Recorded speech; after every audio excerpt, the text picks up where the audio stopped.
The next one is in order to generate a real innovation and to bring new value to the market, 9 times out of 10, that is going to involve some serious sacrifice.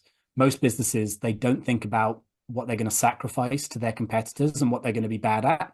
But realistically, you probably have to pick something that your competitors are good at, and you have to give it to them. You have to say, right, we are just not going to do that. And anyone who wants that thing, they should go to our competitors, and we're cool with that.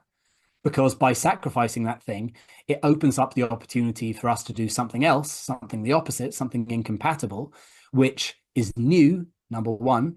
And number two, our competitors won't be able to copy because, of course, the thing we're sacrificing is something that they have. This lack of sacrificial mindset makes it very, very hard for businesses to come up with innovations because they only want to think of this in an additive sense. They only want to think of it as in like, okay, we want to do everything our competitors do, and we want to do this other thing as well. Sometimes that happens, but these days, in this sort of late capitalism, millions of businesses in every market, those open goals, they don't exist anymore. You got to sacrifice in order to generate something new. And then the final one I would say is whatever your idea is for your business, you have to narrativize it. You have to frame it in a story. And the shape of that story is, your classic sort of hero's journey type thing.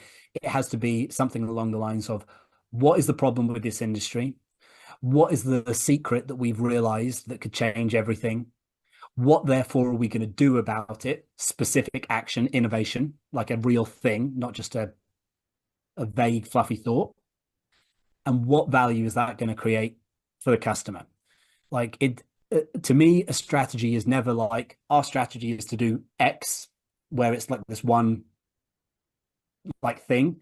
A strategy is always a story. It's always something that's stretched over time. It's an argument. Think about yourself like a lawyer delivering your closing statement to the jury. That's the kind of feeling that a strategy should always have. And so, yeah, once you narrativize things, going back to our point about how like it's not about the idea, it's about how you communicate the idea, you're going to turn that crappy idea that you had into something that people are going to think, wow, that's a really good idea, purely because you've narrativized it. Excellent. I always like to set the viewers and listeners some homework so they actually have to go off and do something and hopefully feed back to me on the outcome.